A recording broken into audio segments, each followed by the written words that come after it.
Putri jenis ini yakin Anda belum pernah ketemu. Waktu makan, dia karena bosan jadi membakar kartu, tapi tidak sengaja membakar baju bangsawan tinggi di samping. Orang lain makan krim sedikit-sedikit, dan dia mengambil sendok besar, dan langsung masuk mulutnya. Orang lain angkat gelas minum, dan dia menggunakan sendok menggedor gelas. Akhirnya gelas itu dipecahkan, tapi hal lebih lucu masih ada. Dia ceroboh menjatuhkan buahan ke lantai, langsung ke bawah mengambilnya. Oleh karena itu tamu di samping, setelah suara berteriak, buah-buahan juga kocar-kacir. Tapi Anda tak bisa terduga, hanya beberapa bulan yang lalu, dia masih adalah siswi SMA biasa. Dia bernama Mia Thermopolis, dengan rambut keriting alami, dan kacamata tebal seperti botol, dengan alis tebal seperti 2 ekor ulat. Di sekolah, siswa-siswa sering duduk di pahanya, karena dia seperti orang tak terlihat. Ketika si pria dia cintai cium wanita lain, Mia hanya berdiri di samping menjilat mulut. Dalam hati berpikir, apa rasa ciuman ya? Di lomba pidato di kelas, Mia melihat kerumunan di bawah. Hatinya sangat gugup, dia mulai bernafas cepat. Setelah itu lambungnya gemetar. Mia cepat tutup mulut, dan keluar kelas dengan suara mengejek kerumunan. Mia sangat sedih kembali rumah.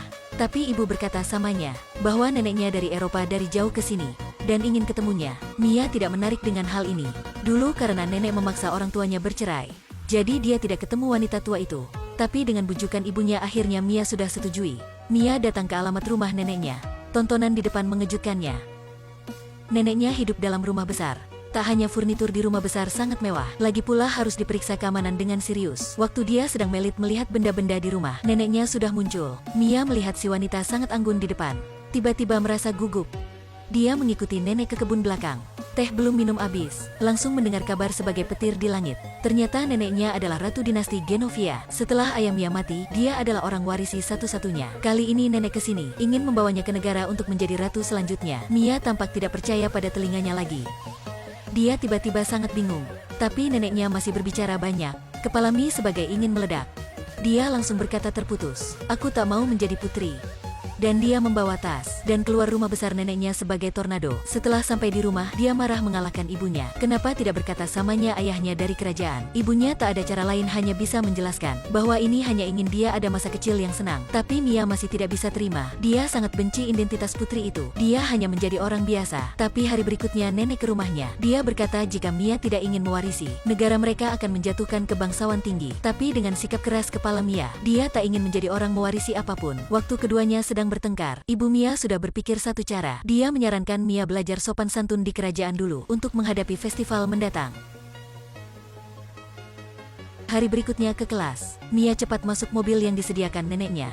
Di mobil, dia selalu upaya memakai celana kaos kaki. Tapi celana kaki tidak taatnya. Mobil hindari mobil lain, celana kaos langsung diikat. Di meja makan, Mia diikat di kursi oleh sebuah sapu tangan. Dia menjulurkan tangan di depan. Akhirnya baru bisa mengambil botol rempah di meja. Tapi yang lebih buruk masih di belakang. Sebagai seorang putri, dia harus tahu dansa. Setelah putaran tubuh, Bapak Guru Tarian berteriak. Inilah sebagian dalam rencana menjadi putri. Setiap hari setelah kelas dia bye-bye teman dekatnya, dan berlari ke rumah nenek untuk belajar sopan santun. Tapi hari ini sedikit berbeda. Nenek tidak menyuruhnya belajar sopan santun, mengundang seorang stilis terkenal. Dalam matanya, penampilan sekarang Mia sangat jelek. Dia melepaskan kacamata tebalnya, dan mulai memperbaiki alisnya.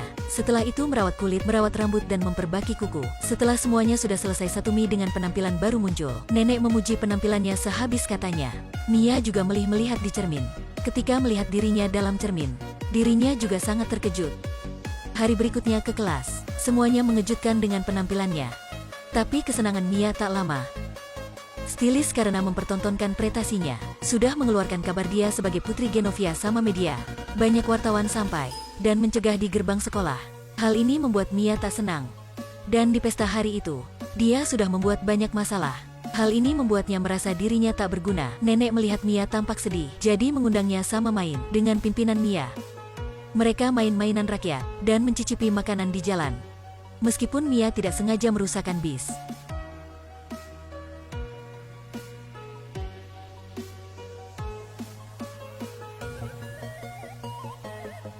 Tapi nenek sudah dengan pandai mengatasinya. Sikap tenang nenek sudah membuat Mia percaya dirinya. Dia merindukan menjadi seorang wanita anggun sebagai nenek. Jadi ketika kembali sekolah, dia tak takut orang lain membahas samanya. Tapi suasana di sekolah sudah diubah. Sebagian karena identitas putrinya. Siapa juga mengakui sebagai teman dekat putri. Kemana-mana ada orang bersalamannya. Sampai si pria Josh dia cintai, juga dengan aktif mengundang berkencan samanya. Bahagia heran membuat Mia sangat senang. Dia berdiri di depan cermin, sangat gugup mempersiapkan untuk pertemuan. Tapi Josh adalah pria bajingan. Untuk berdasarkan putri, dia mengundang banyak wartawan dan memaksa cium Mia di depan wartawan. Mia baik marah maupun seram. Dia hanya ingin keluar tempat muak ini. Mia masuk sebuah tenda, ingin menyamar untuk masuk kerumunan. Tapi para wanita cemburu.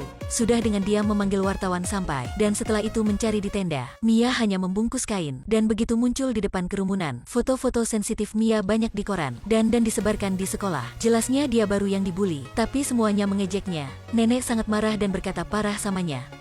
Meskipun Mia kemana juga ada orang mengejeknya. Mia memeluk ibu dan menangis sebagai anak-anak. Tapi suatu hari nenek ke rumahnya dan memaafkan karena sikap dingin hari itu. Dan berkata bahwa dia bisa menolak mewarisi. Hanya perlu dia mengumumkan di festival. Nenek juga memberinya peninggalan ayahnya. Inilah hadiah ulang tahun ke-16 untuknya. Itulah buku hariannya. Mia perlahan-lahan membukanya. Sebuah surat terjatuh. Dalam surat, ayahnya berkata, berani bukan tidak takut lagi. Tapi dalam waktu takut, menemukan hal yang lebih penting. Berani meskipun bukan akan mengatasi semuanya, tapi takut selamanya tak bisa membuat apa. Ayah Mia inginnya, akan berani menghadapi kehidupannya. Setelah membaca surat, Mia memahami kesusahan batin ayahnya. Tapi waktu ini festival juga dimulai. Mia dengan cepat memakai jaket dan ke bawah. Baru keluar kehujanan deras. Dia tarik topi jaket dan cepat naik mobil. Tekan pedas selamanya baru bisa menyalakan. Dia dengan susah mengemudi ke festival. Tapi di tengah jalan mobil rusak. Waktu Mia sedang berbaring di kursi, mobil nenek tiba-tiba muncul. Setelah itu menyongkongnya ke festival. Di bawah pandangan timbangan semuanya, Mia naik ke panggung mengumumkan.